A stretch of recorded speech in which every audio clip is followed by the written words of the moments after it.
Hey, what's going on? Max here. Welcome to another Central Park Students online video. If you missed our Zoom after party last week, I want you to check out a highlight from it right here. Max, I'm done. I'm done. Wow, Sam is fast. That's so gross. I'm not eating that. Do I get an extra point if I eat that? Yeah. Max, ready? I do. Max, Yeah. ready? I got it. I got I'll it, do Max. Here. Okay, Max, right here. I see it. I see Right it. here. Butter. Both. Ketchup. I ate it. Ketchup. You never know what you're going to get with a Zoom after party, so make sure you check out the weekly email, the link for tonight's after party at 7:30. I'll be asking some questions from this video to get us started. We'll play a game, and the winner will walk away with a $10 gift card to the peanut store downtown.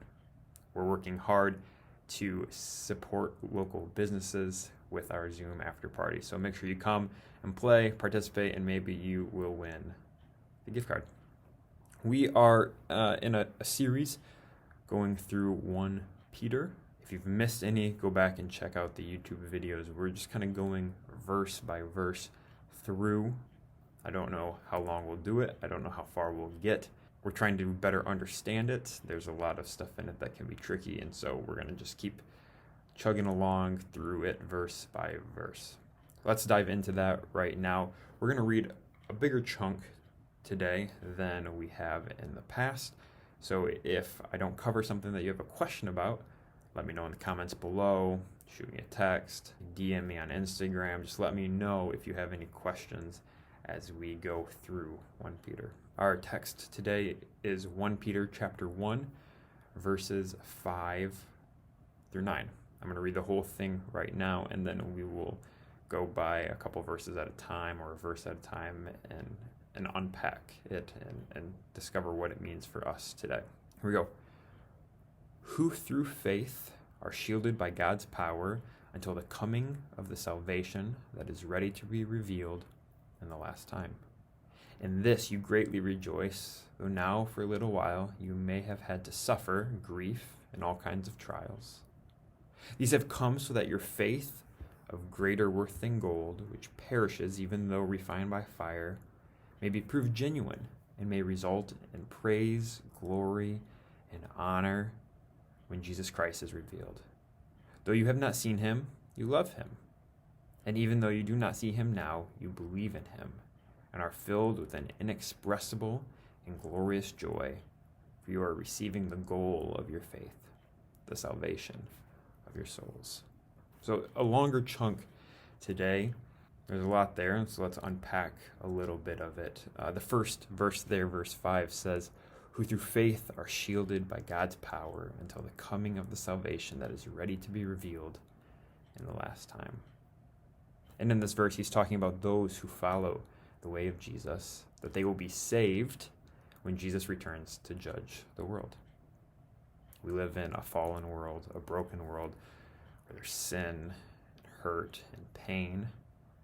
But as followers of Jesus, we look ahead to the day when Jesus will come back and bring back a world where there is no sickness, there is no disease, there is no pandemic, no hurt, that we will all follow Jesus, be made whole, and live with him forever.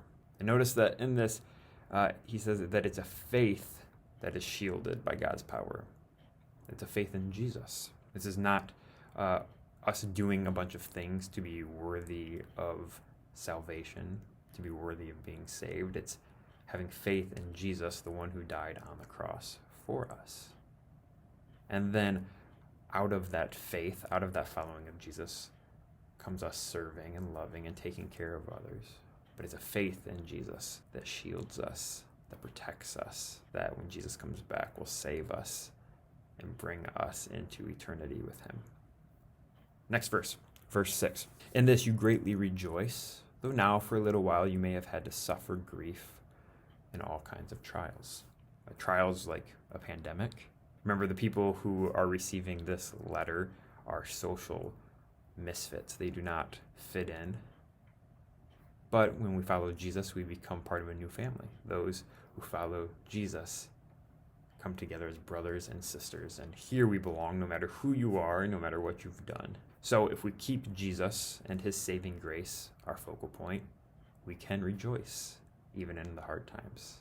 Even in COVID-19, we can rejoice. We know that this is temporary, that this will pass, that things can go back to somewhat of a normal, new routine, that we might face trials now, but we can lean on each other.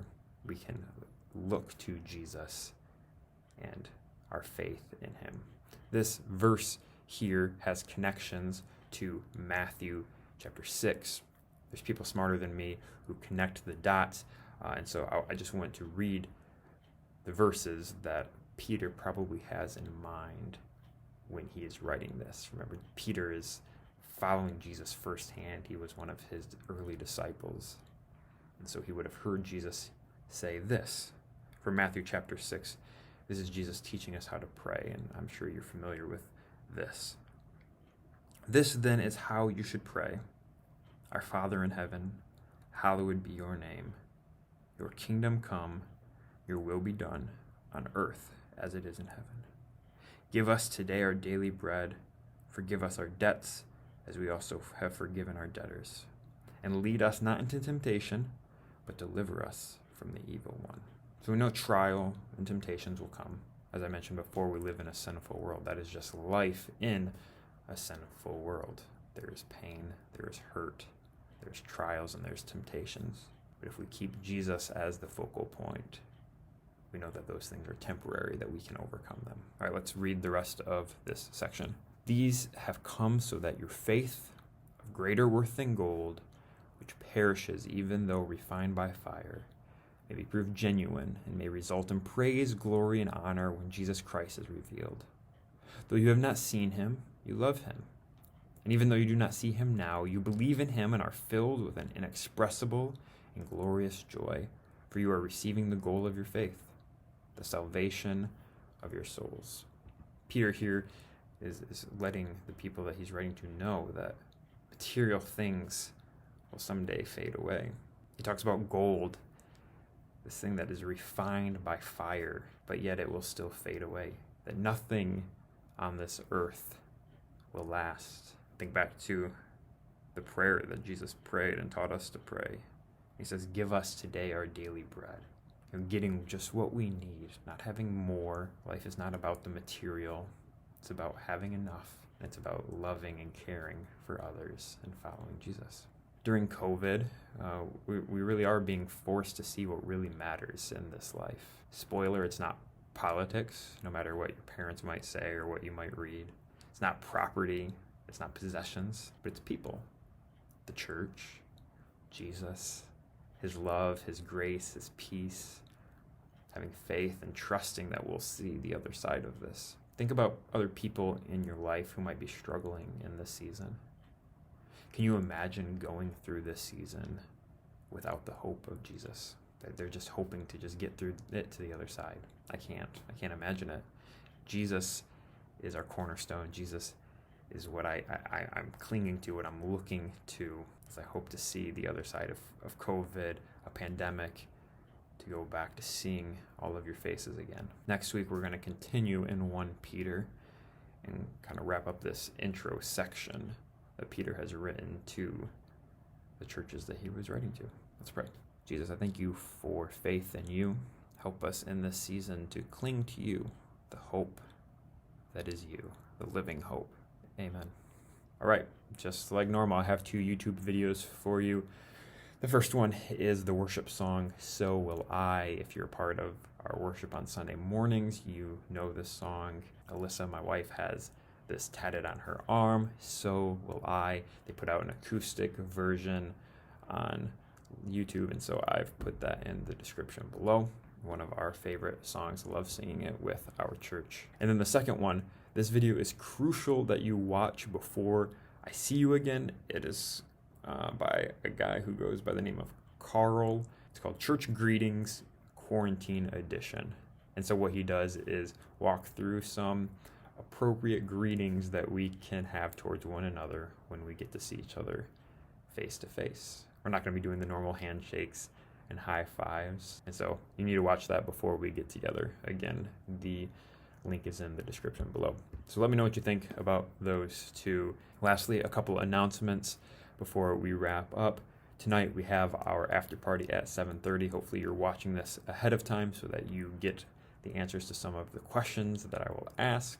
Again, the winner, gift card to the Peanut Store, downtown Holland. Thank you to everyone who's been running. We've been doing an event called Run with the Kids, trying to raise money. If you still need a sponsor, let me know. Hopefully we can make a big impact in feeding and educating our friends in Haiti. We'll be back next Sunday night with more from 1 Peter and our final Zoom after party.